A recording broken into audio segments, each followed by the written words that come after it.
الحمد لله رب العالمين والصلاة والسلام عليك يا صفوة الأنبياء والمرسلين. أما بعد فأعوذ بالله من الشيطان الرجيم. بسم الله الرحمن الرحيم.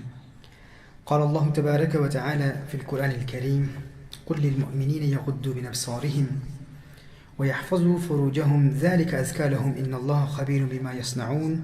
صدق الله العظيم وبلغنا رسوله النبي الكريم. لائق صد احترام محترم احبہ، آج کی اس نشست میں ہم ایک انتہائی حساس اور انتہائی اہم موضوع پر کلام کریں گے۔ مدارس اسلامیہ، مدارس دینیہ کے منتظمین، مدرسین، مفتیان کرام اور علماء کرام کی بارگاہ میں چند گزارشات پیش کریں گے۔ یہ صرف اور صرف ہند و پاک کے علماء کرام کے لیے نہیں ہے۔ آج کی اس نشست میں جو گفتگو کی جائے گی وہ گفتگو برطانیہ اور ویسٹ میں رہنے والے علماء کرام، طلاب العلم جو مختلف دینی مدارس میں، دینی انسٹیٹیوٹس میں پڑھتے ہیں اور پڑھنے پڑھانے سے تعلق رکھنے والے احبہ کے لیے خصوصی طور پر آج کی گفتگو ہوگی۔ جیسا آپ جانتے ہیں کہ ویسٹ میں رہنے والے، یورپین ممالک میں رہنے والے بے شمار ایسے طلاب العلم ہیں جو یہاں سے عرب ممالک کا سفر کرتے ہیں، عرب شریف میں دین اسلام کی علوم و فنون پڑھنے کے لیے جاتے ہیں، جامعۃ الازہر میں جاتے ہیں، ملک شام میں جاتے ہیں، اور صحیح اور درست تربیت نہ ہونے کی وجہ سے بے شمار ایسے مسائل ہیں جو انہیں وہاں جا کر پریشان کرتے ہیں۔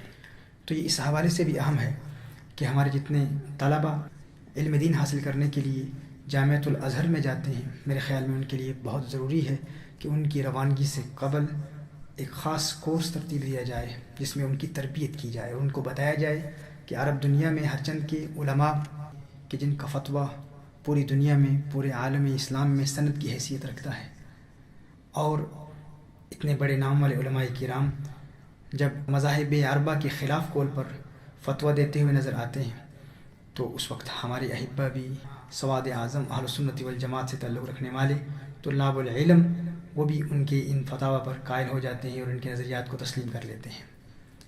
لہٰذا میں سمجھتا ہوں کہ ان طلاب العلم کی تربیت انتہائی اہم ہے۔ انہیں عرب دنیا کے علماء کے نظریات کا علم نہیں ہوتا۔ یاد رکھیے کہ ہر میلاد منانے والا سنی نہیں ہوتا۔ یہ ضروری نہیں ہے کہ ہر وہ شخص جو محافل میلاد کا انعقاد کرے وہ سنی ہے۔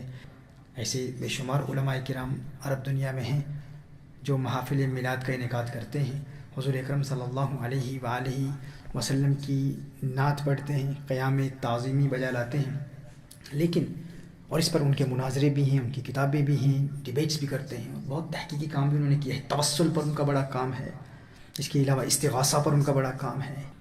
اگر آپ اگر آگے آ جائیں، پیچھے کوئی نہ بیٹھے، یہ پھر ڈسٹربنس ہو رہی ہے، سارے جتنے بھی بردرس ہیں قریب آ جائیں۔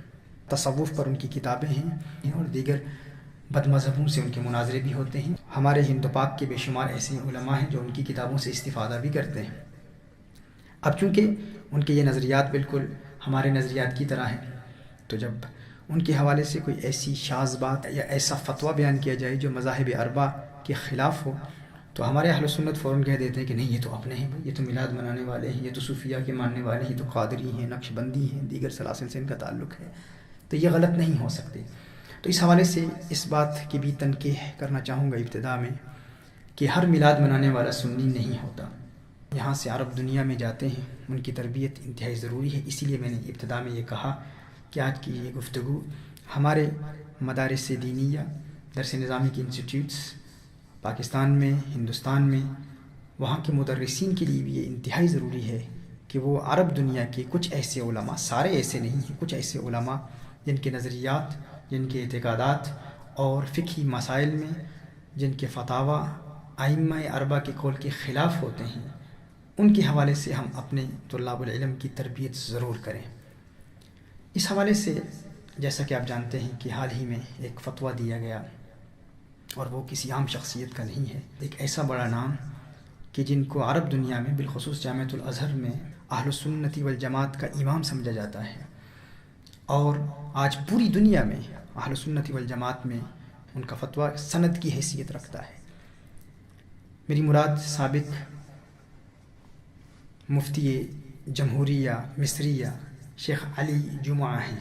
شیخ علی جمعہ نے حال ہی میں ایک فتویٰ دیا ہے کہ اجنبیہ عورت کا اجنبی مرد سے مصافحہ جائز ہے، یعنی ایک عورت کا ایک اجنبی مرد سے مصافحہ جائز ہے۔ اور بڑی حیرت کی بات ہے کہ انہوں نے یہاں تک کہہ دیا کہ یہ ایک اختلافی مسئلہ ہے، انہوں نے اس مسئلے کو اختلافی کہا ہے۔ وہ کہتے ہیں کہ کچھ کے نزدیک یہ جائز ہے، کچھ کے نزدیک یہ ناجائز ہے، اور محققین کا قول یہ ہے کہ ایک عورت کا اجنبی مرد سے مصافحہ جائز ہے۔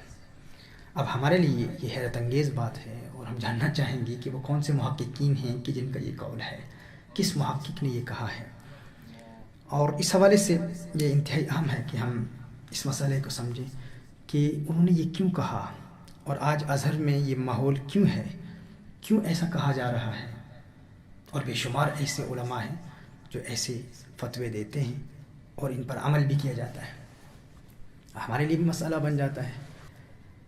لیکن یہاں پر بھی ہماری حتی الاستطاعت کوشش ہوتی ہے کہ تمام طلباء کو بتایا جائے، فرق بتایا جائے کہ اجماعی مسائل کون سے ہیں اور مختلفی مسائل، اختلافی مسائل کون سے ہیں۔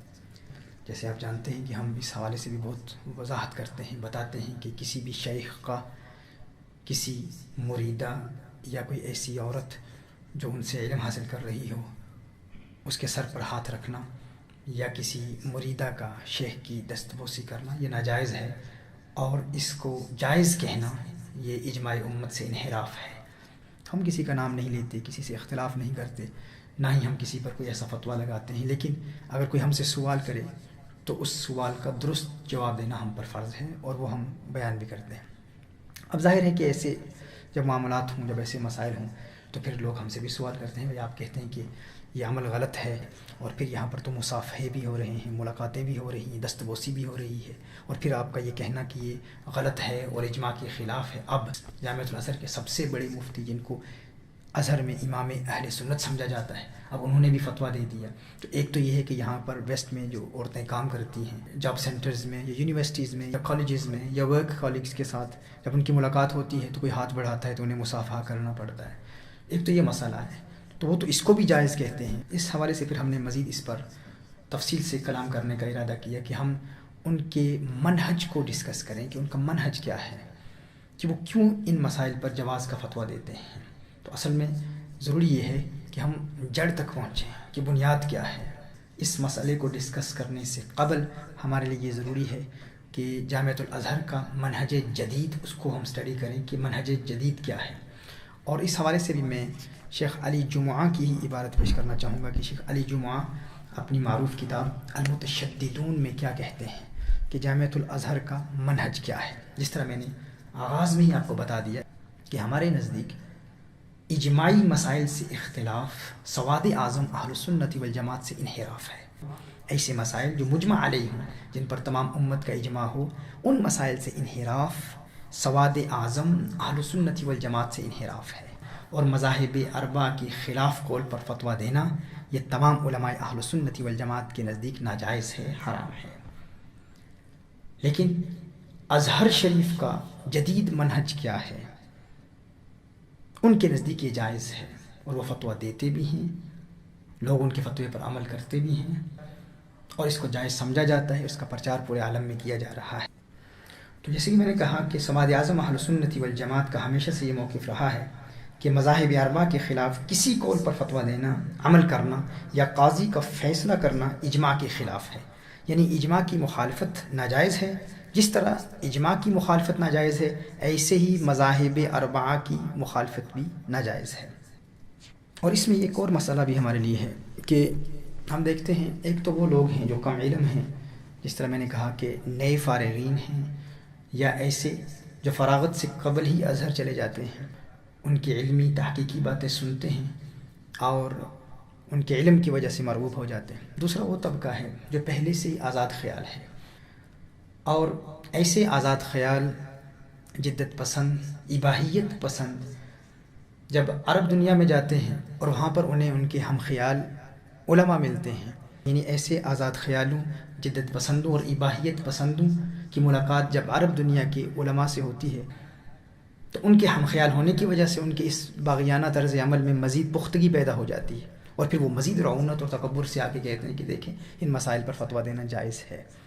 پاکستان اور ہندوستان میں واپس آتے ہیں، جب UK میں واپس آتے ہیں، امریکہ میں، یورپین کنٹریز میں، تو کچھ تو ایسے ہیں، ماضی میں ایسا نہیں تھا.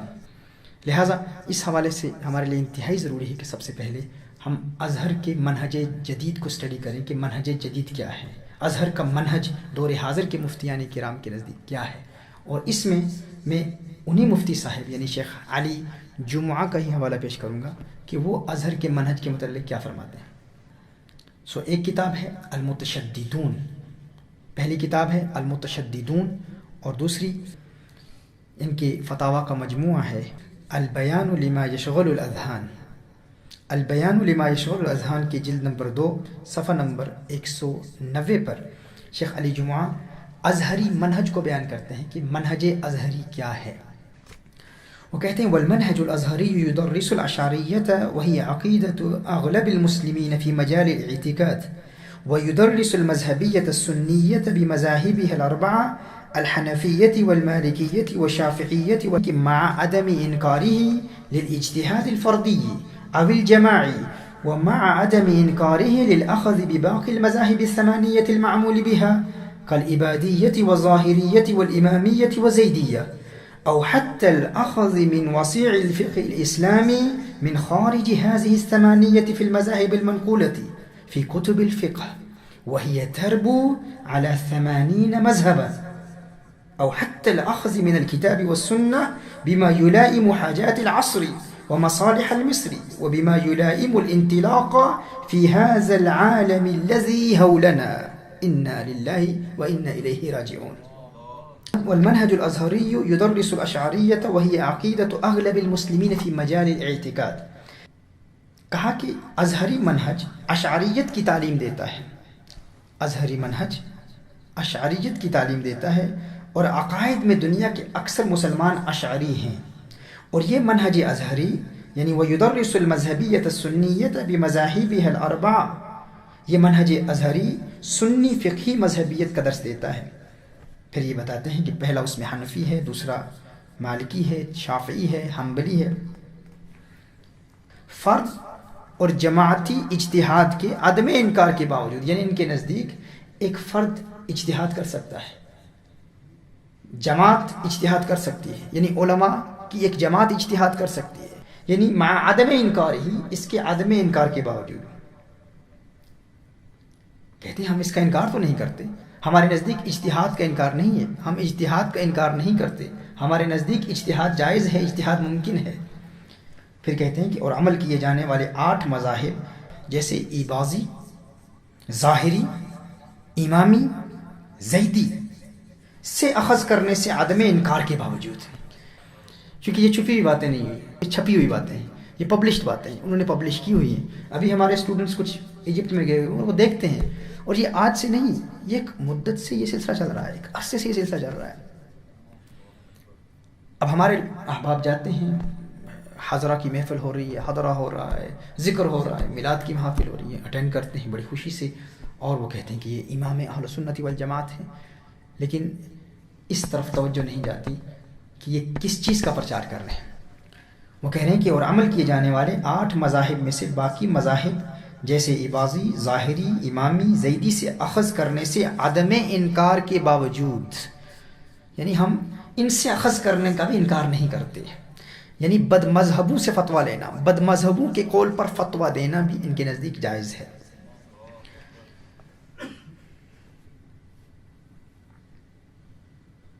اور پھر یہ کہتے ہیں اور باقی 4 جن پر عمل کیا جاتا ہے جیسے عباضی، ظاہری، امامی، زیدی، یعنی اگر ان پر بھی کوئی عمل کرے گا تو جامعۃ الازہر ان پر انکار نہیں کرے گا، جامعۃ الازہر ان پر انکار نہیں کرے گا، یعنی ان کے نزدیک ان گمراہ مذاہب کے قول پر عمل کرنا بھی درست ہے. اور پھر کیا فرماتے ہیں او حتى الاخذ من وسيع الفقه الاسلامي من خارج هذه الثمانية في المذاهب المنقولة في كتب الفقه وهي تربو على 80 مذهب. وہ کہہ رہے ہیں حتیٰ کہ وسیع فقہ اسلامی یعنی کتب فقہ میں منقول وہ مذاہب جو ان 4 مذاہب سے خارج ہیں، اور وہ 80 مذاہب سے بھی زائد ہیں، 80 مذاہب سے بھی زائد ہیں، یعنی ایک تو 4 اہل سنت والجماعت کے مذاہب ہیں، پھر اس کے بعد بد مذہبوں کے مذاہب ہیں، شیعہ کے مذاہب ہیں، اس کے علاوہ داؤد ظاہری کا مذہب ہے، ظاہری ہے، اباضی ہے، زیدی ہے، امامی ہے، 4 یہ پھر 8۔ وہ کہتے ہیں صرف ان 8 پر موقوف نہیں ہے، ان کے علاوہ اگر کسی بھی امام کا قول ہمیں مل جائے، اور پھر یہ کہہ رہے ہیں کہ یہ 80 سے زائد ہیں، اور یہاں تک بات ختم نہیں ہوتی۔ یہ منہج ازہری جدید، ازہر شریف کا ہم احترام کرتے ہیں، اصل ازہر شریف کا ہم احترام کرتے ہیں، وہ ابھی حوالے ہم پیش کریں گے کہ اصل ازہری کون تھے، ان کے نظریات کیا تھے، ان کے اعتقادات کیا تھے، اور سواد اعظم اہل سنت والجماعت کے حوالے سے ان کے نظریات کیا تھے۔ اب یہ کہہ رہے ہیں کہ 80 سے بھی زائد مذاہب ہیں جن پر ہم فتویٰ دیتے ہیں اور اس کو جائز سمجھتے ہیں۔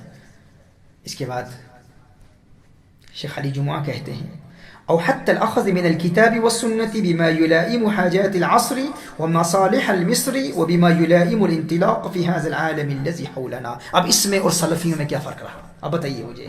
اور جو ہمارے دور کی حاجات اور مصلحتوں کے موافق ہو اور جو ہمارے گرد دنیا کی ضرورت کے موافق ہو، ان کے مطابق کتاب و سنت سے اخذ کرنے سے بھی ازہر انکار نہیں کرتا۔ یعنی کوئی شخص اگر کتاب و سنت سے براہ راست استنباط کرے، یہ کہتے ہیں ہم انکار نہیں کرتے۔ آپ بتائیے کیا فرق باقی رہا؟ صرف اس لیے کہ میلاد مناتے ہیں، صرف اس لیے کہ حضور اکرم صلی اللہ علیہ وآلہ وسلم کے توسل کا عقیدہ رکھتے ہیں، فقط اس لیے کیونکہ یہ تصوف پر کتابیں لکھتے ہیں۔ لمحہ فکریہ ہے یہ ہمارے علماء کے لیے کہ ایک بڑی تعداد میں ہمارے طلبہ جب ان انسٹیٹیوٹس میں جاتے ہیں، ازہر شریف میں جاتے ہیں، اسی لیے ان میں رفتہ رفتہ یہ تبدیلی پیدا ہو جاتی ہے۔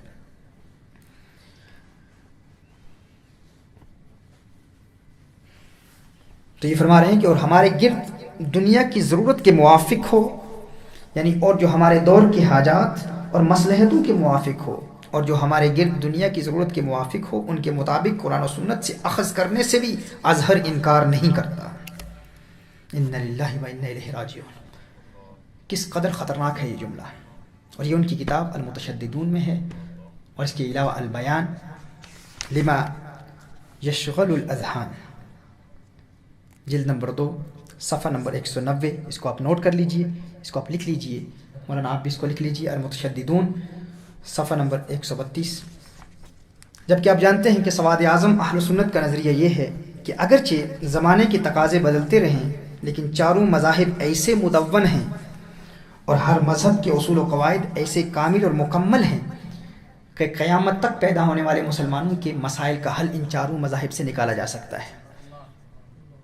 یہ ہمیشہ سے سواد اعظم اہل سنت والجماعت کا اعتقاد رہا ہے کہ مذاہب اربعہ سے خروج کی کوئی ضرورت نہیں ہے، اور یہاں کہا جا رہا ہے کہ مذاہب اربعہ کے خلاف براہ راست کتاب و سنت سے استنباط کی اجازت ہے۔ محترم احبہ، اس عبارت سے دور حاضر کے ازہری علماء اور ازہر کے منہج جدید کا تصور واضح ہو چکا ہوگا کہ ازہر کا منہج جدید کیا ہے۔ اس کا جواب میں آخر میں دوں گا، آخر میں تفصیل سے بیان کروں گا کہ یہ انحراف کیسے ہے سواد اعظم اہل سنت والجماعت سے۔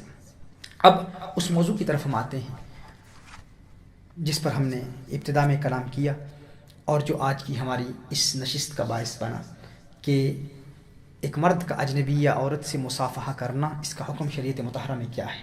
کیونکہ شیخ علی جمعہ نے اپنے خطاب میں، اپنے فتوے میں کہا ہے کہ یہ محققین کا قول ہے، محققین کا قول ہے، اور پہلے ابتدا میں آغاز میں یہ کہا کہ کچھ کے نزدیک جائز ہے، کچھ کے نزدیک ناجائز ہے، اور پھر آخر میں کہا کہ محققین اسے جائز سمجھتے ہیں۔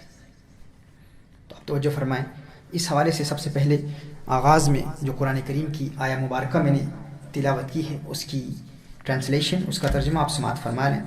اللہ جل وعلا ارشاد فرماتا ہے سورہ نور آیہ نمبر 30 میں، سورہ نور آیہ نمبر 30 میں اللہ جل وعلا ارشاد فرماتا ہے، آپ مسلمان مردوں سے کہیے کہ اپنی نگاہوں کو نیچے رکھیں اور اپنی شرمگاہوں کی حفاظت کریں، یہ ان کے لیے بہت پاکیزہ ہے۔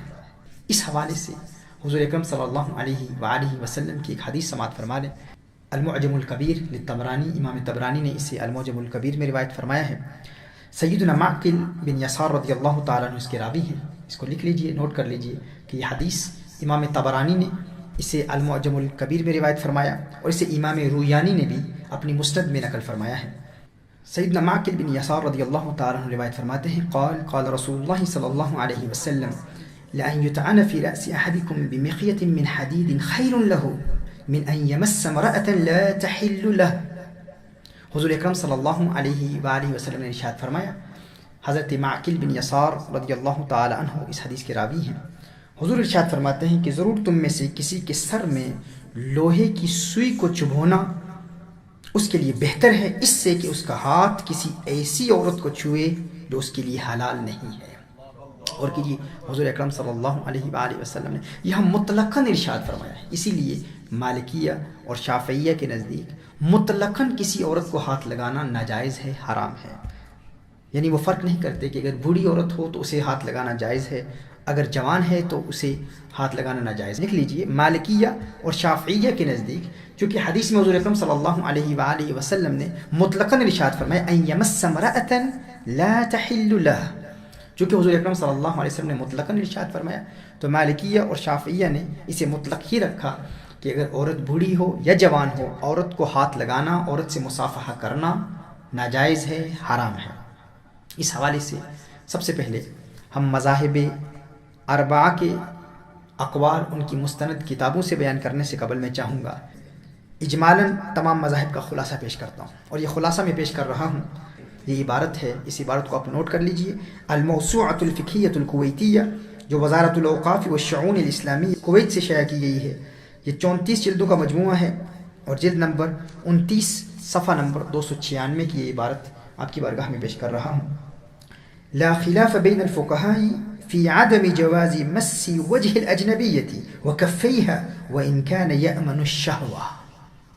کہا کہ اس میں علماء کا اختلاف نہیں ہے، اجنبی یا عورت کے چہرے اور ہتھیلیوں کو چھونے کے عدم جواز میں فقہا کے درمیان کوئی اختلاف نہیں ہے، اگرچہ چھونے والا شہوت سے بے خوف ہو. اور کیجیے گا، اگرچہ چھونے والا شہوت سے بے خوف ہو، چھونے والے کو شہوت کا اندیشہ نہ ہو. کہا کہ اس میں کسی عالم کا کوئی اختلاف نہیں ہے.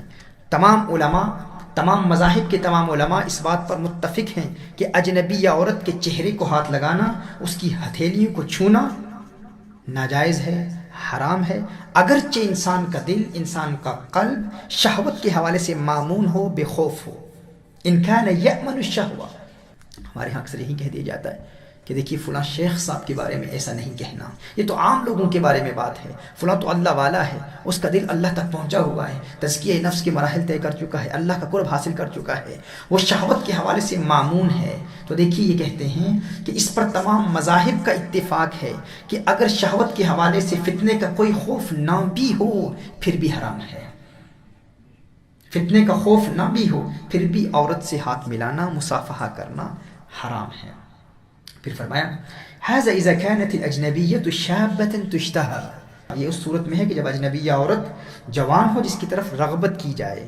پھر کہا اما اذا كانت عجوزا فلا بأس بمصافحتها ومس يدها لانعدام خوف الفتنہ. کہا کہ ہاں اگر وہ ایک بوڑھی عورت ہے فلا بأس بمصافحتها، فتنے کے خوف کے نہ ہونے کی وجہ سے ایک بوڑھی عورت کے ہاتھ کو چھونا جائز ہے اگر وہ بوڑھی عورت ہو. پھر کہا بهذا صرح صاحب الہدایۃ من الحنفیۃ والحنابلۃ فی قول ان امن علی نفسه الفتنہ. کہا کہ حنفیہ میں سے صاحب ہدایہ نے اس کی صراحت فرمائی اور حنابلہ نے ایک قول میں اس کی صراحت فرمائی. یعنی اگر چھونے والا اپنے نفس پر فتنے سے بے خوف ہو تو بوڑھی عورت کو چھوا جا سکتا ہے، اس سے مصافحہ کیا جا سکتا ہے. یعنی دیکھیے شوافع کے نزدیک اور مالکیہ کے نزدیک، شافعیہ اور مالکیہ کے نزدیک مطلقاً حرام ہے، وہ جوان ہو یا بوڑھی عورت ہو اس سے مصافحہ حرام ہے، شافعیوں کے نزدیک اور مالکیہ کے نزدیک.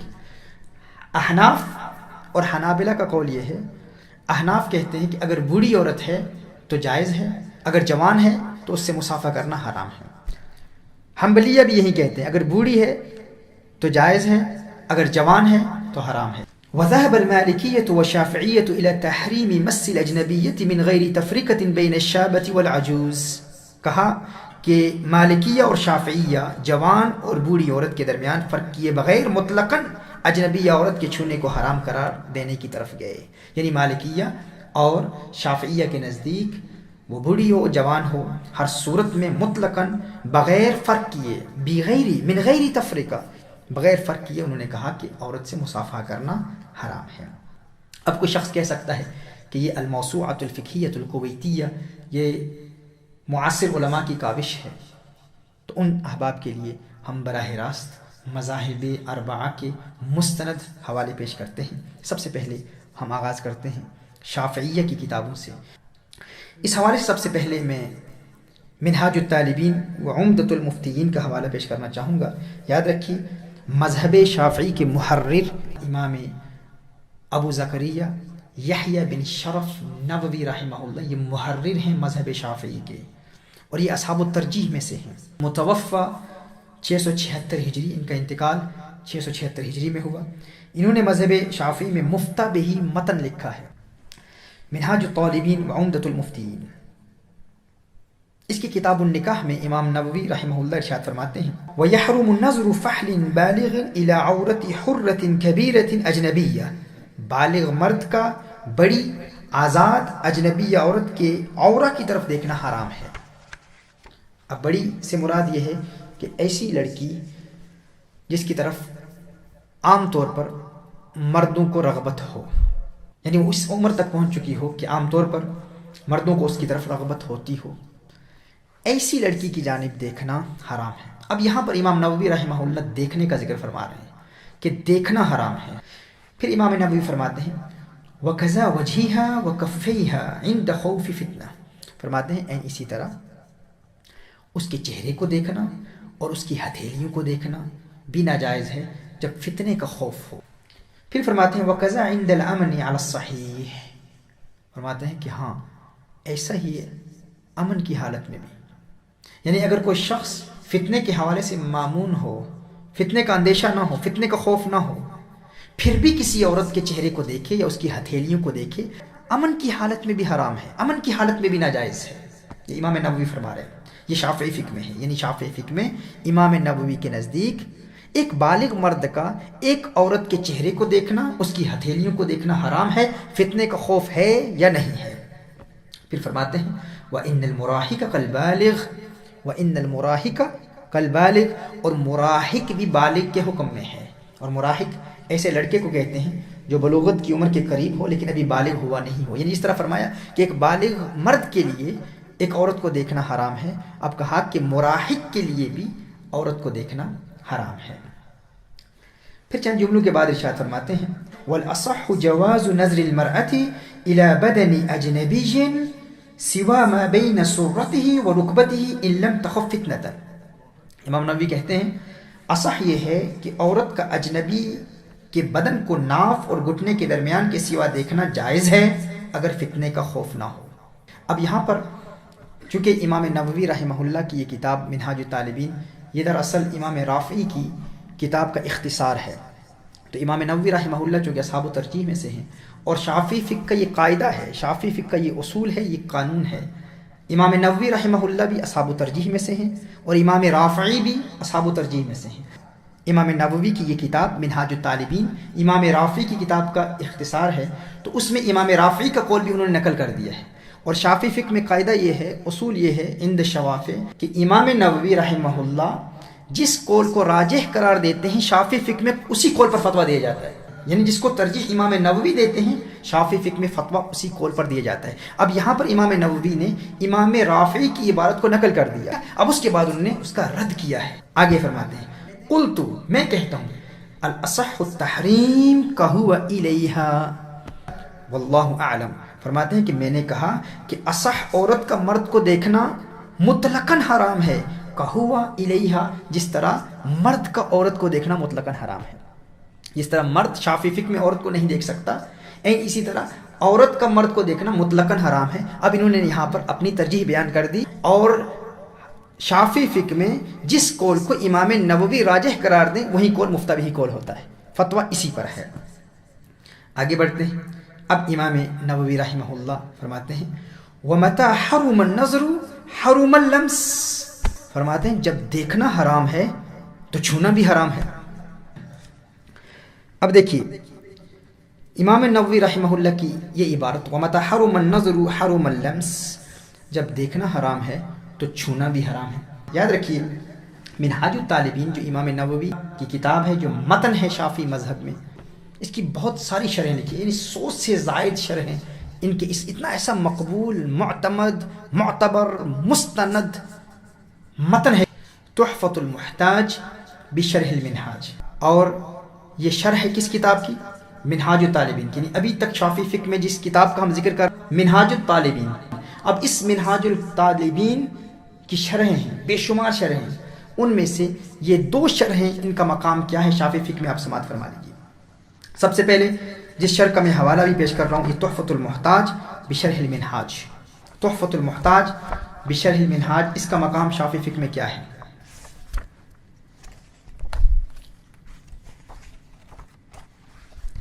جس طرح ہمارے ہاں آپ جانتے ہیں کہ فتاوی عالمگیری یہ 500 اکابر علماء کی کاوش ہے، اسی طرح شافعی فقہ کی یہ کتاب تحفۃ المحتاج بشرح المنہاج یہ ایک انتہائی اہم کتاب ہے، اور سینکڑوں علماء نے اس کتاب پر تنقیدیں کی، اس کتاب کی تصحیح کی اور اس کتاب کی تصدیق کی. اس حوالے سے، اور یہ 2 شرحیں بہت معروف ہیں، یعنی شافعی فقہ کے متن منہاج الطالبین کی سینکڑوں شرحیں ہیں، جن میں متأخرین علماء میں سے 2 کی شرحیں معروف ہیں. ایک اس میں تحفۃ المحتاج بشرح المنہاج ہے، اور دوسری نہایت المحتاج الی شرح المنہاج. پہلی کون سی آپ لکھ لیں؟ پہلی ہے تحفۃ المحتاج بشرح المنہاج، اور دوسری نہایت المحتاج الی شرح المنہاج. یہ دونوں کتابیں ایک ہی متن کی شرحیں ہیں، 100 سے زائد شرحیں ہیں. اس میں کچھ متداول ہیں، جس طرح شرح المحلی ہے، مغنی المحتاج ہے، یہ متداول شرح ہیں. اور متأخرین شوافع کی کتابوں میں سے یہ 2 کتابیں ہیں، تحفۃ المحتاج بشرح المنہاج اور نہایت المحتاج الی شرح المنہاج. مصر کے رہنے والے امام شمس الدین محمد رملی، یہ مصر کے رہنے والے امام شمس الدین محمد رملی، جو امام شہاب الدین احمد رملی کے بیٹے ہیں. امام شمس الدین محمد رملی یہ امام شہاب الدین احمد رملی کے بیٹے ہیں. یہ ان کی شرح ہے نہایت المحتاج الی شرح المنہاج. اور دوسری شرح حضرت امام احمد بن حجر حیثمی مصری ثم مکی ازہری، یہ بھی ازہری ہیں، ابن حجر مکی بھی ازہری ہیں. اب ہم شیخ علی جمعہ اور ان کے ماننے والے ہند و پاک کے مفتیان کرام جو ان کی تعلیمات کا پرچار کر رہے ہیں، ان کو ہم یاد دلانا چاہتے ہیں کہ آپ کہتے ہیں کہ ازہری عالم کے فتوے کے خلاف آپ کلام کر رہے ہیں. دیکھیے وہ یقیناً ازہری ہیں، لیکن وہ جو کہہ رہے ہیں کہ عورت کا مرد سے مصافحہ جائز ہے، ہم ان سے یہ عرض کرنا چاہتے ہیں ٹھیک ہے آپ کا علمی مقام بہت بلند و بالا، بہت عرفہ والا ہے، آپ بھی ازہری ہیں، لیکن ابن حجر مکی بھی تو الازہری ہیں. امام نووی کا مقام، یہ بھی بڑے مقام پہ فائز علماء ہیں، یہ آپ سے بڑے ہیں، آپ سے پہلے ہیں، جن کی سندیں آپ کو ملی ہیں، یہ وہ ازہری ہیں. اور ان کی وجہ سے ہم ازہر کو ازہر شریف کہتے ہیں، ان کی وجہ سے ہم جامعۃ الازہر کو ازہر شریف کہتے ہیں. تو دیکھیے یہ ان کی کتاب ہے، یعنی ابن حجر مکی کی یہ کتاب ہے تحفۃ المحتاج بشرح المنہاج. اب ان دونوں شرحوں کا مذہب شافعی میں کیا مقام ہے پہلے یہ سمجھ لیجئے، پھر ان دونوں شرحوں کی تصدیق کیسی ہوئی. دیکھیے آج ہم کوئی کتاب لکھتے ہیں تو اس کی پروف ریڈنگ کے لیے ہم کیا کرتے ہیں؟ 2-3 علماء کو دے دیتے ہیں، 2-3 علماء کو ہم دیتے ہیں، وہ ان کو پڑھ لیتے ہیں، اس کی تصدیق کر دیتے ہیں، اور وہ کتاب پبلش ہو جاتی ہے. لیکن ان کتابوں کی تصحیح کیسے ہوئی؟ محترم احبہ، یہ کتابیں اس قدر مضبوط ہیں کہ سینکڑوں علماء نے ان دونوں کتابوں کی الگ الگ تصحیح کی، ان پر تنقیدیں کی، اور ایک ایک مسئلے کی تحقیق کی، اور اس کے بعد یہ کتابیں منظر عام پر آئی ہیں. اور اگر یہ دونوں کتابیں شافعی فقہ میں کسی قول پر متفق ہو جائیں تو مذہب شافعی میں اسی قول پر فتویٰ ہوتا ہے.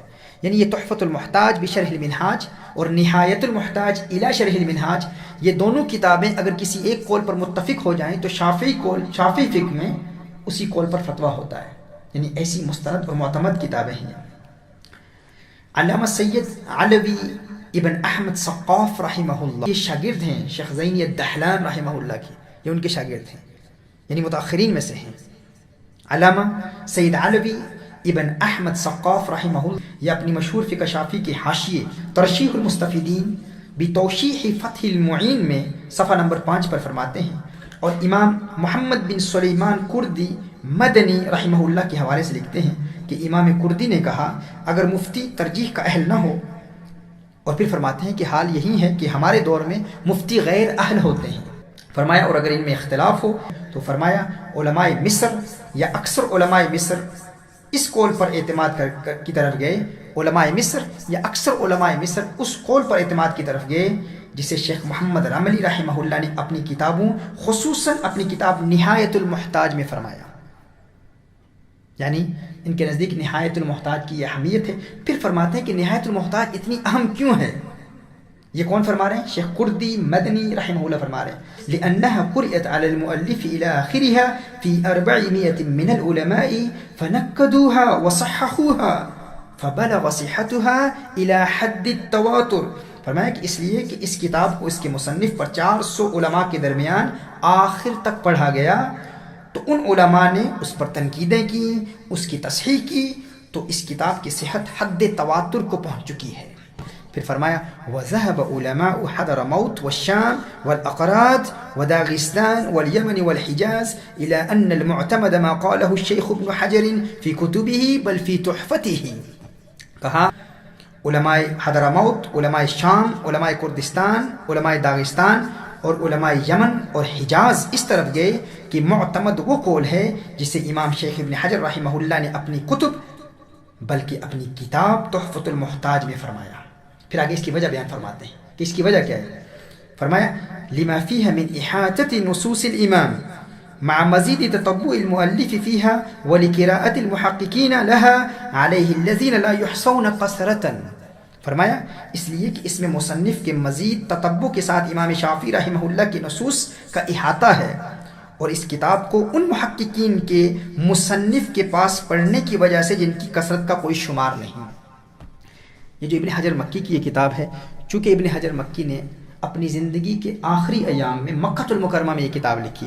جب آپ نے یہ کتاب لکھی تو امام ابن حجر مکی الہیثمی کی یہ کتاب سینکڑوں علماء نے سنی، چونکہ مکہ المکرمہ میں جب ان کا درس ہوتا تھا تو طلبہ ان کے درس میں شامل ہوتے تھے، اور مکہ المکرمہ میں سینکڑوں کی تعداد میں علماء کرام ان کی کتاب سنتے اور وہ ان کی اس کتاب پر تنقیدیں کرتے، تصحیح کرتے.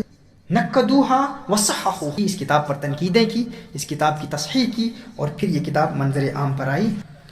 تو اگر ان دو کتابوں میں اتفاق ہو جائے تو علامہ کردی رحمہ اللہ فرماتے ہیں کہ وعندی لا تجوز الفتوى بما يخالفهما بل بما يخالف التحفة والنهاية. فرماتے ہیں کہ میرے نزدیک اگر ان دو کتابوں کا اتفاق ہو جائے تو ان کے خلاف فتویٰ دینا ناجائز ہے. اور پھر فرمایا ان دو اماموں کی کتابیں، اور پھر فرمایا ان کی کون سی کتابیں؟ فرمایا التحفہ والنہایہ.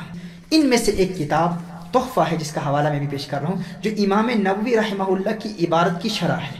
اب امام نووی نے کیا فرمایا تھا کہ جس کی تشریح میں ہم یہ بیان کر رہے ہیں؟ امام نووی نے فرمایا تھا وَمَتَى حَرُمَ النَّظْرُ حَرُمَ اللَّمْسُ، جب دیکھنا حرام ہے تو چھونا بھی حرام ہے. اب یہ ابن حجر مکی منہاج الطالبین کی شرح میں کیا کہتے ہیں؟ یہ فرماتے ہیں بل المس اولا بالحرمہ لانه ابلغ فی اثارۃ الشہوہ. یہ فرماتے ہیں بلکہ چھونا بالاولا حرام ہے، چھونا بالاولا حرام ہے کیونکہ وہ شہوت کو زیادہ بھڑکاتا ہے. دیکھنے سے زیادہ چھونا شہوت کو بھڑکاتا ہے. اگر دیکھنا شہوت کو بھڑکا سکتا ہے تو چھونا زیادہ شہوت کو بھڑکائے گا. اب میں پوچھنا چاہتا ہوں حضرت شیخ علی جمعہ صاحب سے کہ آپ بتائیں وہ کون سے محققین ہیں جن کا قول آپ بیان فرما رہے ہیں؟ یعنی شافعی فقہ کی روشنی میں ہم نے واضح الفاظ میں بتا دیا کہ محرر مذہب شافعی، شافعیہ کے مذہب کے محرر امام نووی رحمہ اللہ نے کیا بیان فرمایا، اور تحفۃ المحتاج جو اس کی شرح ہے منہاج الطالبین کی، اس میں ابن حجر مکی رحمہ اللہ نے کیا بیان فرمایا. تو محترم احبہ، ہم نے شافعی فقہ کی روشنی میں تفصیل سے کلام کیا اور یہ بات ثابت کر دی کہ عورت سے مصافحہ کرنا شافعی فقہ کی روشنی میں حرام ہے، اور یہ مطلقاً حرام ہے، بوڑھی عورت ہو یا جوان عورت ہو، مطلقاً شافعی کے نزدیک یہ حرام ہے. نیکسٹ ہے مالکیہ. مذہب مالکی کے مشہور فقیہ شیخ احمد دردیر مالکی رحمہ اللہ، یہ عظیم فقیہ ہیں. ان کی کتاب الشرح الصغیر، شیخ احمد دردیر مالکی رحمہ اللہ اپنی کتاب الشرح الصغیر، ان کی الشرح الصغیر بھی ہے، ان کی الشرح الکبیر بھی ہے. ہم جو حوالہ پیش کر رہے ہیں یہ علامہ ساوی مالکی کی حاشیے کے ساتھ چھپی ہے. شیخ احمد دردیر مالکی رحمہ اللہ الشرح الصغیر میں جو ان کی عبارت میں پیش کر رہا ہوں، ٹھیک یہی عبارت اسہل المدارک شرح ارشاد السالک فی مذہب امام ائمۃ مالک رحمہ اللہ. اس کتاب میں بھی ٹھیک وہی عبارت ہے جو عبارت شیخ احمد دردیر رحمہ اللہ کی اشرح الصغیر میں ہے. یہ دونوں عبارتیں میں بھی پیش کرتا ہوں. اور پھر علامہ ساوی مالکی رحمہ اللہ نے بھی اسی عبارت پر اعتماد کیا ہے. یعنی اس کتاب اشرح الصغیر کے محشی کون ہیں؟ علامہ ساوی مالکی، جنہوں نے اس کا حاشیہ لکھا ہے. یعنی میں ایک حوالہ نہیں دے رہا، 3 حوالے پیش کر رہا ہوں. اسهل المدارک شرح ارشاد السالک فی مذہب امام ائمۃ مالک، اس کتاب کی جلد نمبر 3 صفحہ نمبر 370، یہ دارالفکر بیروت سے یہ کتاب پبلش ہوئی ہے. اور دوسری کتاب شیخ احمد دردیر مالکی کی الشرح الصغیر جلد نمبر 4 صفحہ نمبر 760.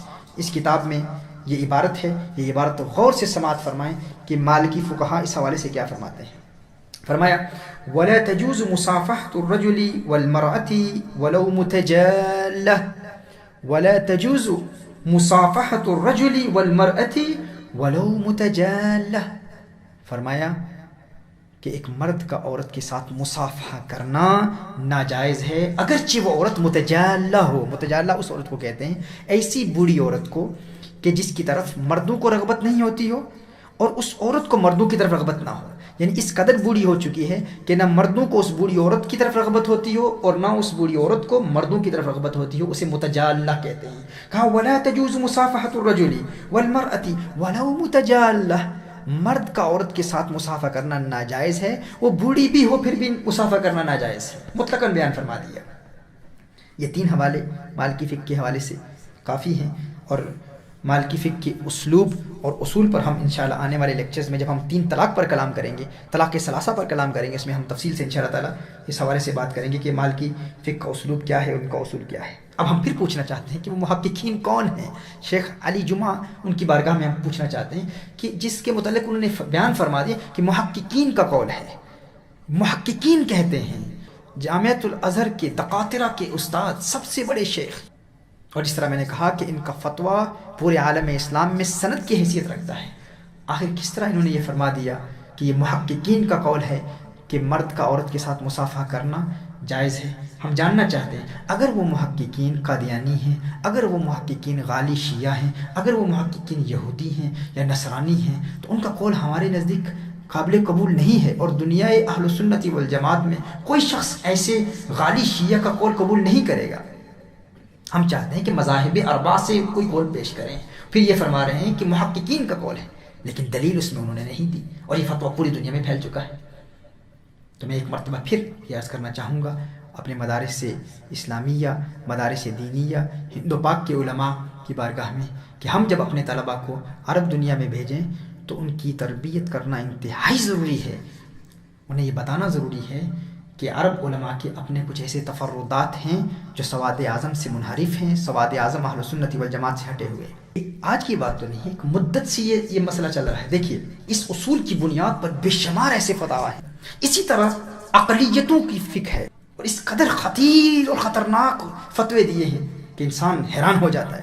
لیکن اس سے قبل چونکہ ہمارا طریقہ کار باادب طریقہ کار ہے، ادب کے دائرے میں رہ کر علماء کا نام بھی ہم ادب سے لیتے ہیں. سب سے پہلے ہم یہ جاننا چاہتے ہیں کہ ہمارے علماء کے حوالے سے کہ ہمارے جتنے بھی علماء ہیں، ہمارے جتنے بھی بزرگ ہیں، بے شمار ایسے، اب میری چونکہ براہ راست باتیں ہو رہی ہیں، براہ راست علماء سے گفتگو ہو رہی ہے اور وہ دفاع کر رہے ہیں، وہ کہہ رہے ہیں نہیں کچھ قول ہیں، کچھ قول ہیں. تو میں کہہ رہا ہوں یہ ساری کتابیں میرے پاس موجود ہیں. آپ بتائیں کہ یہ قول کہاں سے ہیں، کس کے قول ہیں کہ مرد عورت کے ساتھ مصافحہ کر سکتا ہے.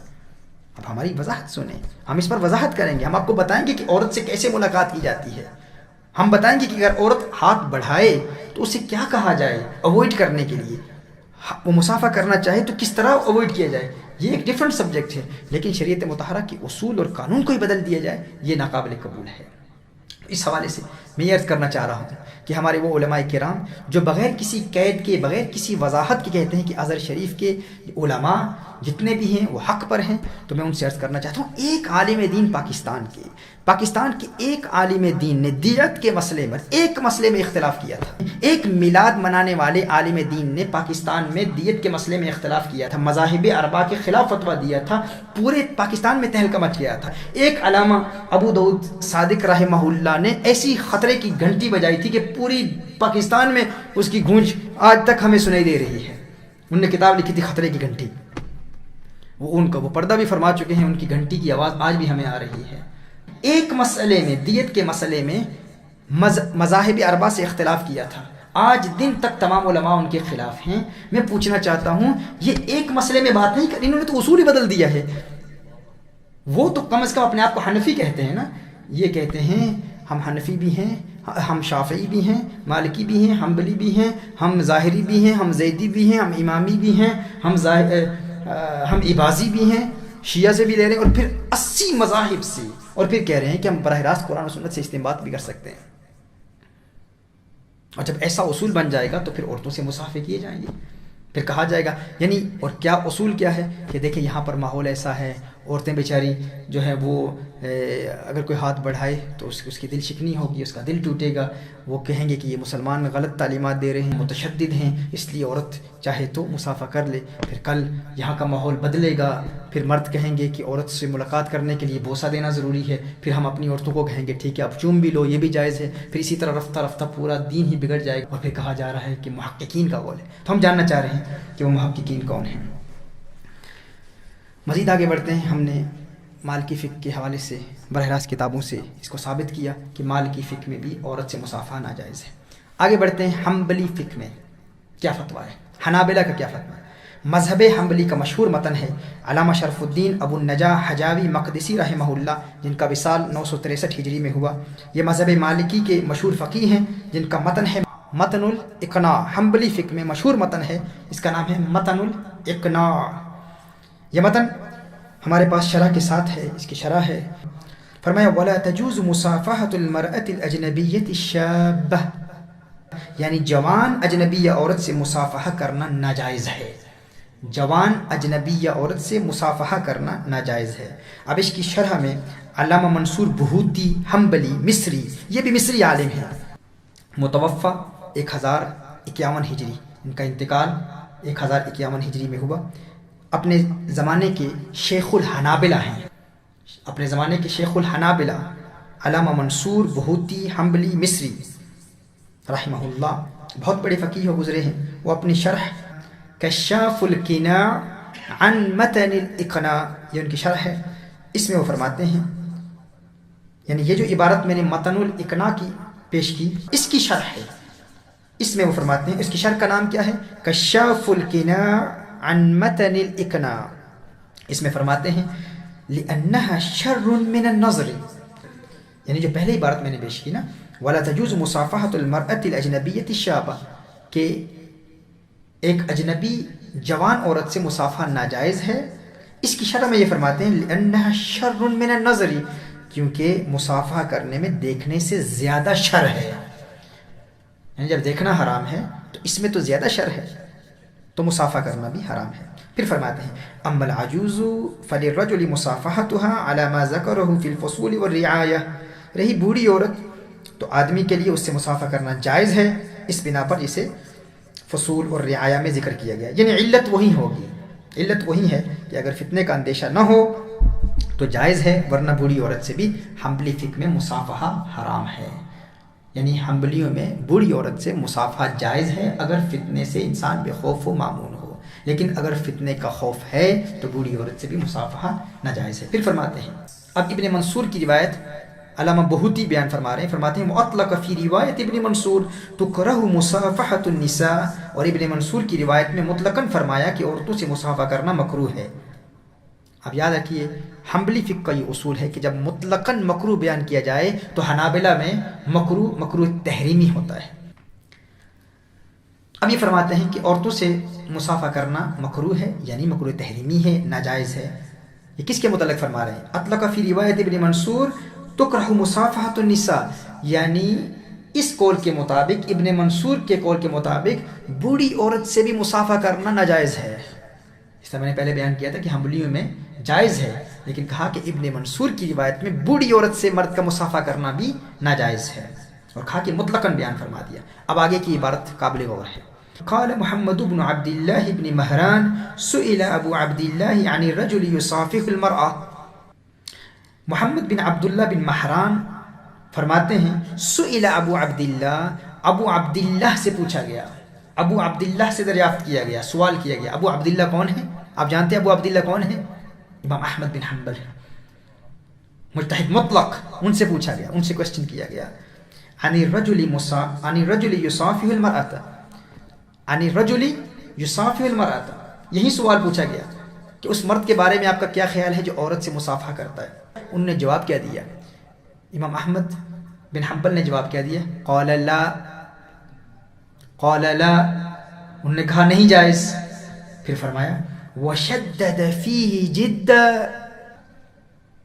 سختی سے منع فرمایا، فرمایا نہیں اور سختی سے منع فرمایا. وشدد فیہ جدا کے لفظ ہے، بہت سختی سے منع فرمایا، شدت فرمائی اور فرمایا ناجائز ہے.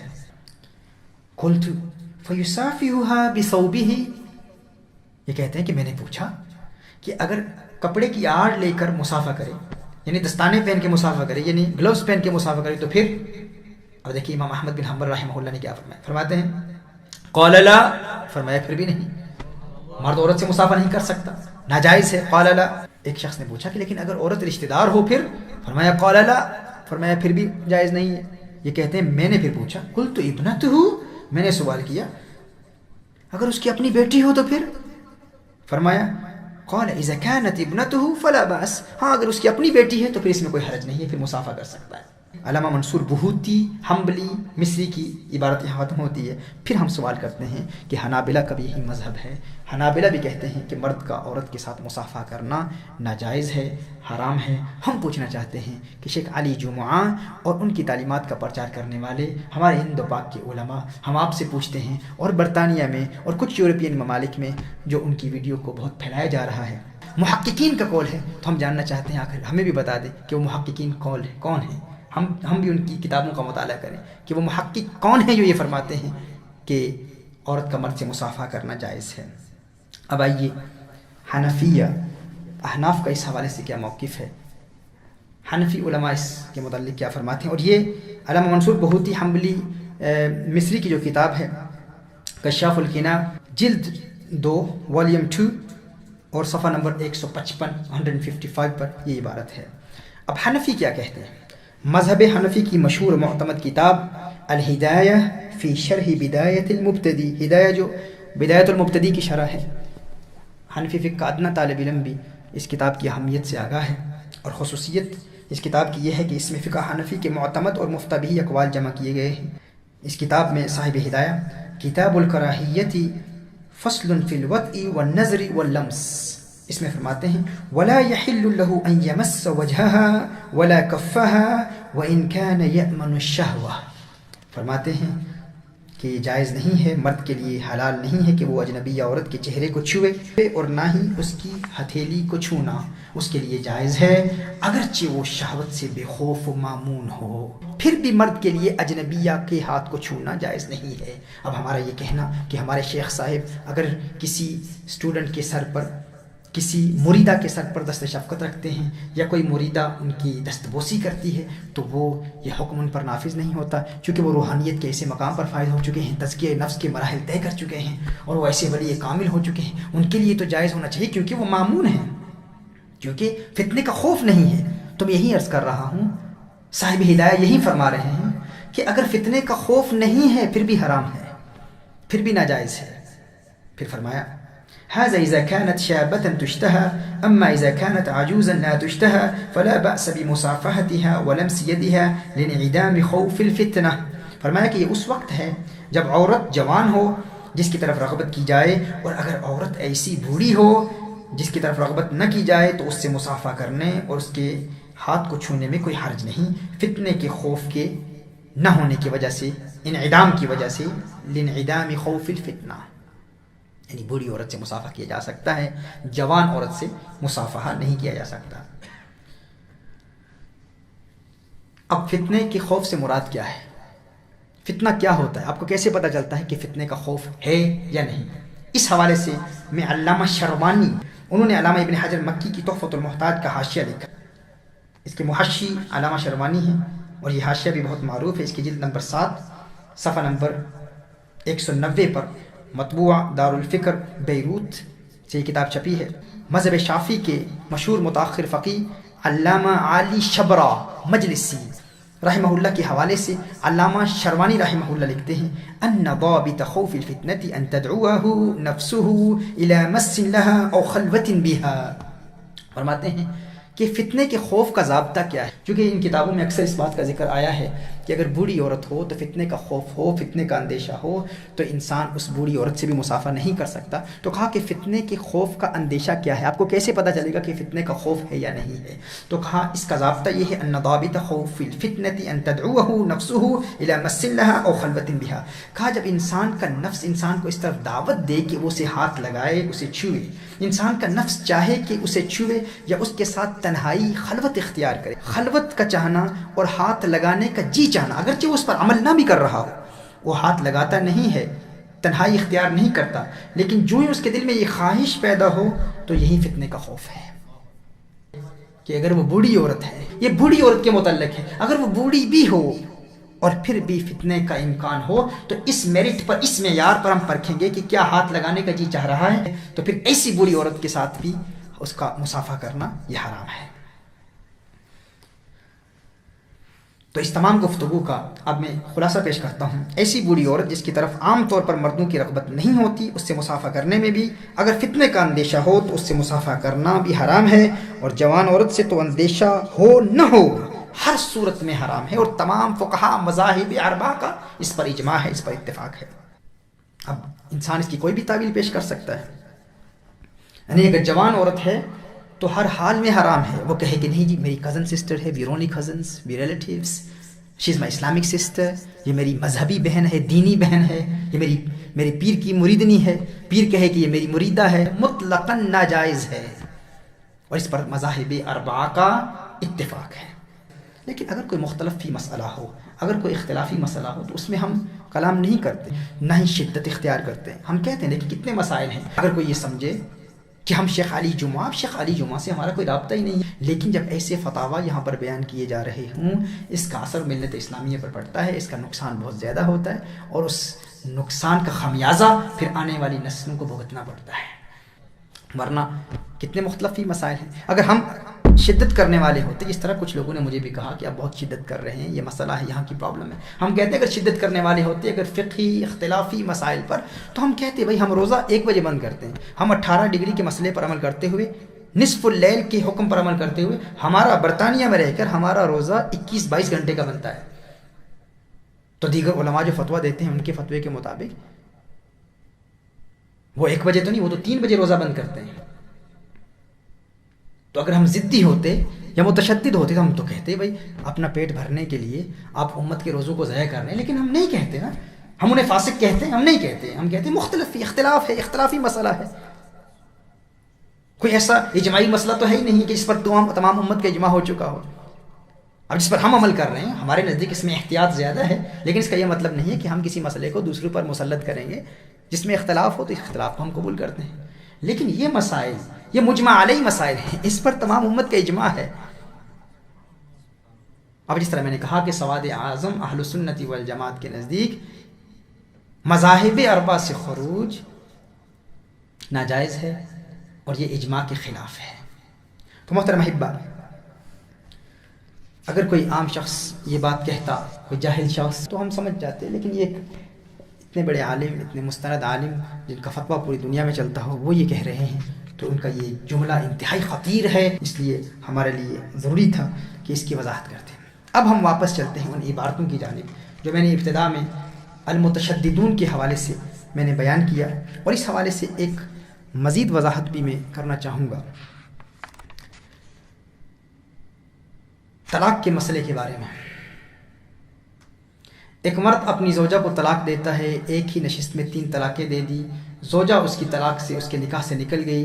اب وہ کسی زوج ثانی سے نکاح کرتی ہے، حتی تنکح زوجا غیرہ پر عمل کرتے ہوئے، اور پھر زوج ثانی سے نکاح کر کے وطی اور دخول کے بغیر زوج ثانی اس کو طلاق دے دیتا ہے. کیونکہ حنفی فقہ کی اصول کی کتابوں میں اس بات کا ذکر ہے کہ یہ شوافع کا موقف ہے کہ شافعیوں کے نزدیک بغیر وطی کے، بغیر دخول کے اگر وہ طلاق دے دے اور پھر وہ پہلے خامن کی طرف جا سکتی ہے، اس سے نکاح کر سکتی ہے. یہ بہت بڑی خطا ہے، بہت بڑی غلطی. ابن حجر مکی حیثمی نے اس پر کلام کیا ہے. انہوں نے کہا کہ یہ قول بشر المریسی کا ہے جو معتزلی تھا، اور کچھ نے اس کو مرجع کہا ہے، اس میں ارجاع بھی تھا، اس میں اعتزال بھی تھا۔ بشر مریسی اس کا یہ قول ہے۔ اور پھر یہ لیا کس سے جا رہا ہے؟ سعید ابن مسیب رضی اللہ تعالیٰ عنہ سے۔ اور ابن حجر حیثمی نے کہا کہ یہ حنفیوں کی غلطی ہے، احناف کی کتابوں میں اس کا ذکر ملتا ہے کہ یہ شافعی کا قول ہے۔ احناف اصولیوں نے اسے غلط طور پر شافعیوں کی طرف منسوب کر دیا ہے، یہ شافعیوں کا فتویٰ نہیں ہے۔ اور پھر فتح القدیر میں ابن حمام رحمہ اللہ نے انہوں نے اس کی وضاحت کی، اس پر میں تفصیل سے کلام کروں گا۔ انہوں نے صدر شہید علیہ رحمہ کے حوالے سے کہا کہ اگر کوئی مفتی ایسا فتویٰ دیتا ہے، یعنی یہ عمل کہ عورت کو اگر طلاق دے دی جائے تو 3 طلاق کے بعد وہ زوج ثانی سے نکاح کرے اور بغیر وطی اور بغیر دخول کے، بغیر مجاوت کے وہ اسے طلاق دے دے تو وہ پہلے خامن سے پھر نکاح کر سکتی ہے، کہا جو اس کا فتویٰ دے لعنت اللہ علیہ والملائکہ والناس اجمعین، کہا کہ ایسے مفتی پر اللہ کی لعنت ہے، اللہ کے ملائکہ کی لعنت ہے اور تمام لوگوں کی لعنت ہے۔ صدر شہید نے بھی یہی کہا، اور اس کے علاوہ ابن حجر حیثمی مکی نے بھی یہی کہا۔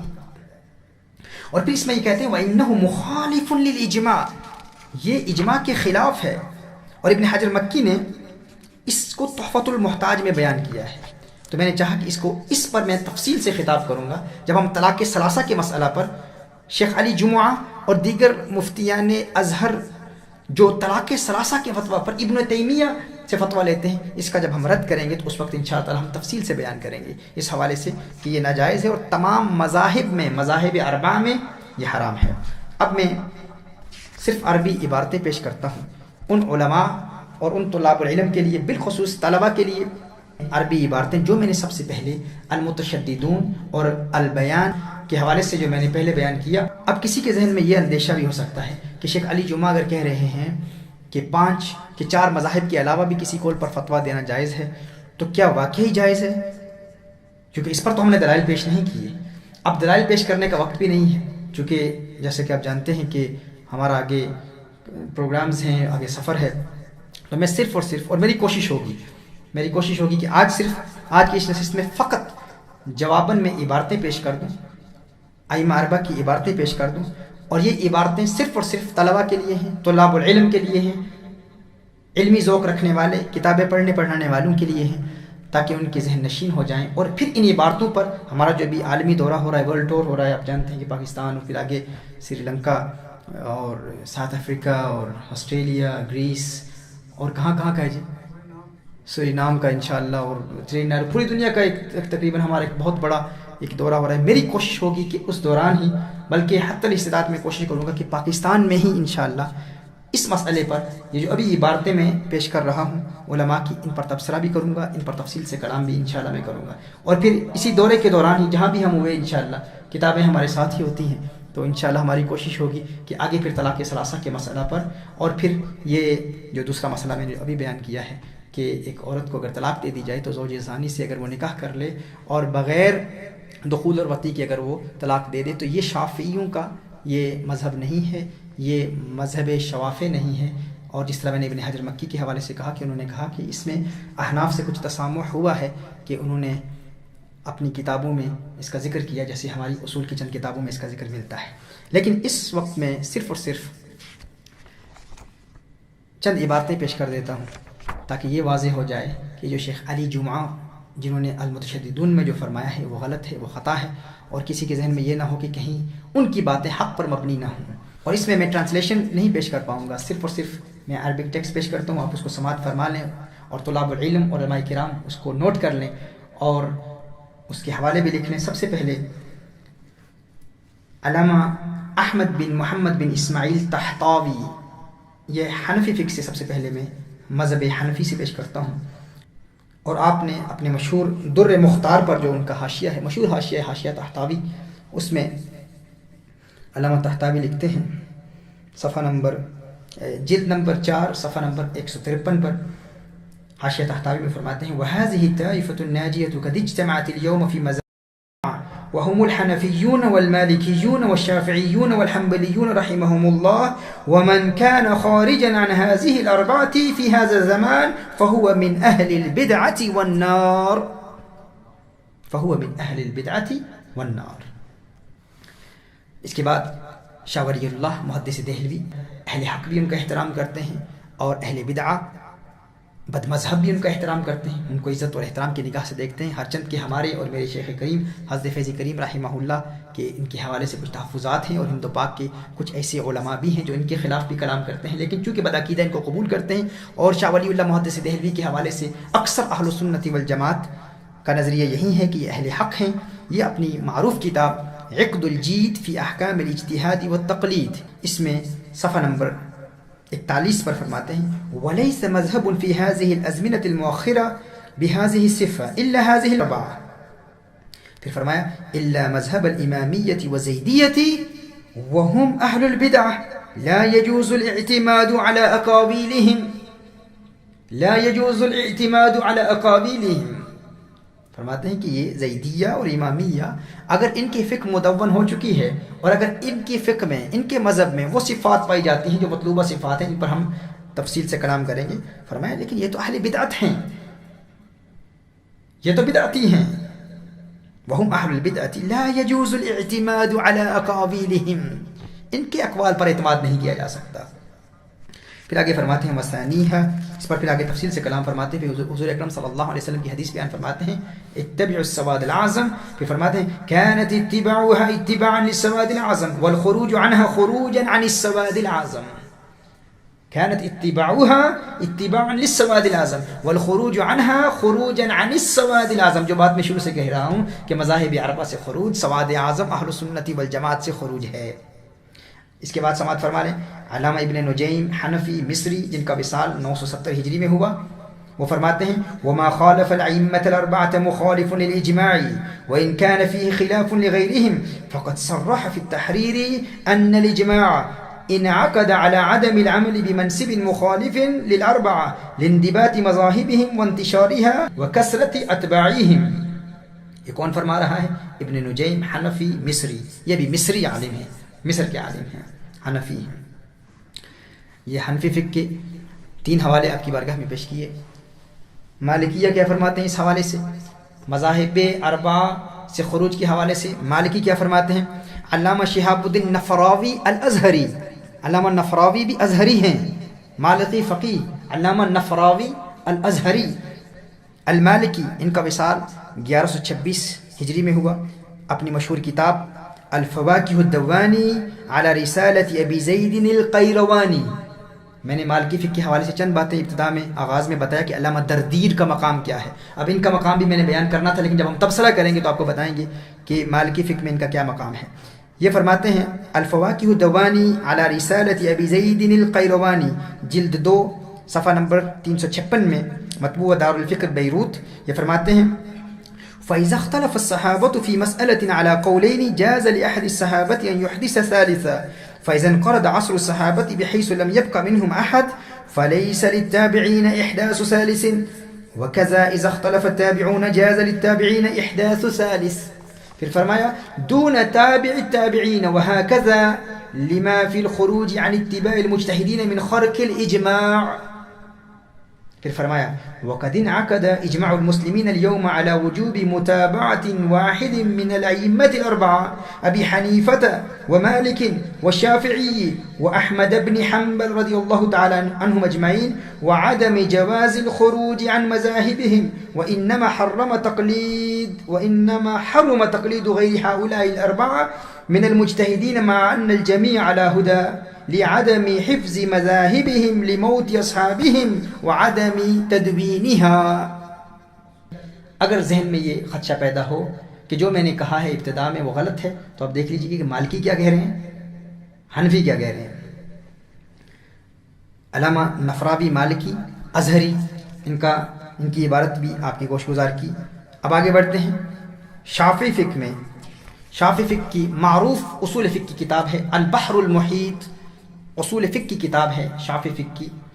البحر المحیط میں 8ویں صدی ہجری میں وصال فرمانے والے، 794 ہجری میں وصال فرمانے والے امام بدر الدین زرکشی، کون نہیں جانتا بدر الدین زرکشی کو، شافعی فقہ کے مستند معتمد معتبر فقی اصولی علامہ بدر الدین زرکشی مشہور اصولی اور فقی ہیں۔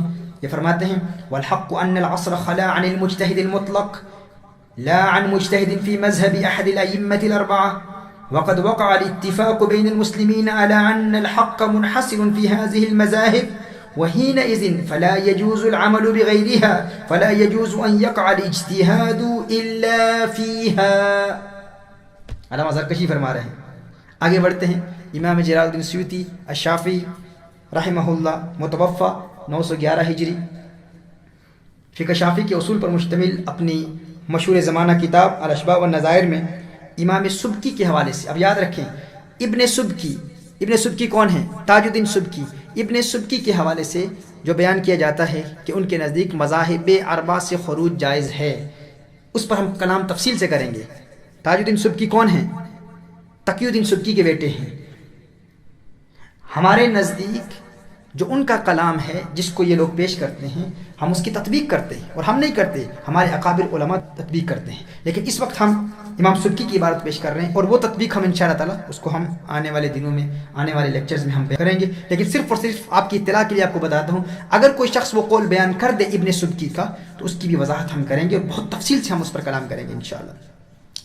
یہ فرماتے ہیں قال وما خالف المذاهب الاربعه فهو كالمخالف للاجماع. امام سبکی کہتے ہیں قال وما خالف المذاهب الاربعه فهو كالمخالف للاجماع. یہ کون کہہ رہا ہے؟ امام سیوطی امام سبکی کے حوالے سے بیان فرما رہے ہیں. آگے بڑھتے ہیں. 14ویں صدی ہجری کے مکہ المکرمہ کے نقیب الاشراف علامہ زینی دہلان کے شاگرد علامہ سید علوی بن احمد سقاف مکی رحمہ اللہ متوفی 1310 ہجری. یہ بھی شافعی ہیں، اور فقہ شافعی کی مشہور کتاب فتح المعین پر ان کا ایک حاشیہ ہے ترشیح المستفیدین بتوشیح فتح المعین. اس کا ذکر پہلے بھی ہوا.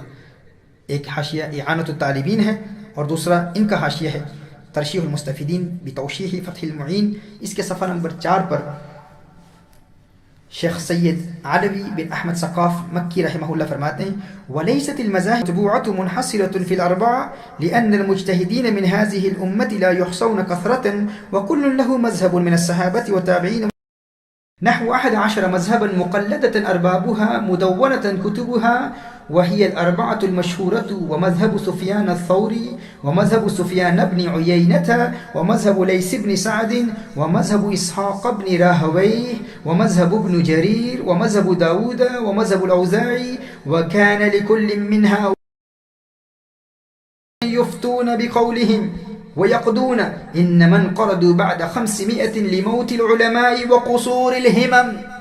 آگے پھر فرماتے ہیں ومع ذلك فقد صرح جمع من أصحابنا بأنه لا يجوز تقليد غير الأئمة الأربعة وعللوا ذلك بنسبتها إلى أربابها لعدم الأسانيد المانعة من التحريف والتبديل بخلاف المذاهب الأربعة فإن أئمتها بدلوا أنفسهم في تحرير الأقوال وبيان ما ثبت عن قائله وما لم يثبت فأمن أهلها من كل تغيير وتحريف وعلموا الصحيح من الضعيف.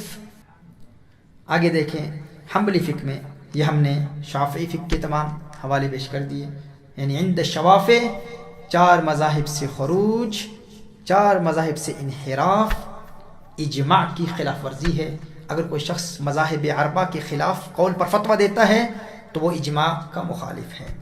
آگے حنبلی فقہ میں حنابلہ کی عبارت بھی سماعت فرما لیں. علامہ شمس الدین ابو عبداللہ محمد بن مفلح لیڈنگ اتھارٹی ان حنبلی فقہ، اور ایک پرولیفک رائٹر ہیں، بہت بڑے عظیم اسکالر ہیں. اپنی مشہور اور مستند کتاب الفروع میں ابن مفلح الفروع میں لکھتے ہیں جلد نمبر 11 صفحہ نمبر 103. یہ فرماتے ہیں قال الشیخ النسبة إلى إمام في الفروع كالأئمة الأربعة ليست بمذمومة فإن اختلافهم رحمة واسعة واتفاقهم حجة قاطعة. یہ فرماتے ہیں کہ شیخ نے فرمایا حنبلی فقہ میں فرماتے ہیں شیخ نے فرمایا. اب حنبلی فقہ میں حنابلہ متاخر حنابلہ میں اکثر یہ اصطلاح استعمال کی جاتی ہے جب وہ اپنی کتابوں میں قال الشیخ کہتے ہیں کہ شیخ نے فرمایا. شیخ سے مراد کون ہیں؟ موفق الدین ابن قدامہ جو غوث اعظم پیران پیر میرا دستگیر کے شاگرد. ابن قدامہ کتنی بڑی اتھارٹی ہیں حنبلی فقہ میں، یہ غوث اعظم کے شاگرد ہیں. یعنی حنبلی جب بھی کہتے ہیں، متاخرین حنبلی جب بھی کہتے ہیں قال الشیخ، تو اس شیخ سے مراد کون ہے؟ ابن قدامہ ہے، ان کے حوالے سے کہتے ہیں، ابن قدامہ مقدسی کے حوالے سے، کہ شیخ نے فرمایا، اب اس کا ترجمہ تو میں بھی نہیں پیش کروں گا، یہ بعد میں تفصیل سے، پھر آگے فرمایا کہ ان الاجماع، کہ اجماع انعقد على تقلید كل من المذاهب الاربعه وان الحق لا يخرج عنهم، وان الحق لا يخرج عنهم، یہ ابن قدامہ کا قول بھی آپ کی بارگاہ میں پیش کر دیا۔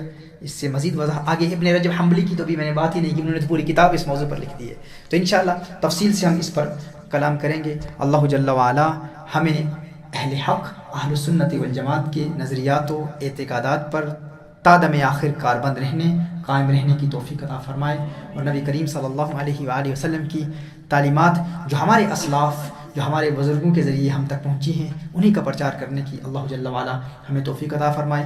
آج کی اس نشست میں ہم نے شیخ علی جمعہ صاحب کی کتاب کا ایک حوالہ دیا، 2 کتابوں کا حوالہ دیا، جس میں انہوں نے بیان کیا مذاہب اربعہ کے قول کے علاوہ دیگر مذاہب کے اقوال پر فتویٰ دینا بھی جائز ہے، بلکہ یہاں تک فرما دیا کہ 80 مذاہب کے قول پر ہم فتویٰ دیتے ہیں، اور پھر یہاں تک فرما دیا کہ کتاب و سنت سے براہ راست استنباط کے جواز کے بھی ہم قائل ہیں، اور اس کو کہا کہ یہ منہج ازہری ہے، یہ ازہری منہج ہے۔ تو ہم اس حوالے سے تمام ایجوکیشنل انسٹیٹیوٹس، تمام دارالعلوم، تمام دینی درسگاہیں، مدارس دینیہ کے تمام علماء اور مدرسین کی بارگاہ میں عرض کرتے ہیں کہ ہمارے طلبہ جب جامعۃ الازہر جائیں تو اس حوالے سے علماء ان کی تربیت کریں، اور ان کے سامنے یہ باتیں پیش کریں، اور ان کو بتا دیں کہ علماء ازہر کے کچھ تفردات ہیں جن کے ہم قائل نہیں ہیں۔ اگر جانا ضروری ہے تو کم از کم اتنی تربیت طلبہ کی ہونی چاہیے، جس طرح میں نے کہا کہ وہاں کے باغیانہ طرز عمل سے لوگ اس قدر قائل ہو جاتے ہیں، مائل ہو جاتے ہیں کہ عام ناپختہ ذہن اسٹوڈنٹس، ناپختہ ذہن طلبہ جب ازہر جاتے ہیں تو اپنے ہم خیالوں سے ملتے ہیں، اور پھر یہیں جدت پسندی اور اباحیت پسندی وہاں دیکھتے ہیں، تو پھر ایک وقت آتا ہے کہ مذاہب اربعہ، اللہ جل وعلا ہمیں ایسی بدعت سے محفوظ فرمائے۔ یقیناً ہمارا بھی ایک منہج ہے، ہمارا بھی ایک نظام ہے۔ اس موضوع پر کلام کرنے سے ظاہری طور پر دنیا میں دیکھا جائے تو ہمارے بے شمار طلاب العلم ہیں، ہمارے احبہ یہاں پر بیٹھے ہیں جو یہ نہیں چاہتے تھے کہ میں اس بات پر کلام کروں کیونکہ نقصان ہوگا، لیکن ہم نے یہ پختہ ارادہ کیا ہوا ہے کہ ہمیں اس سے کوئی فرق نہیں پڑتا۔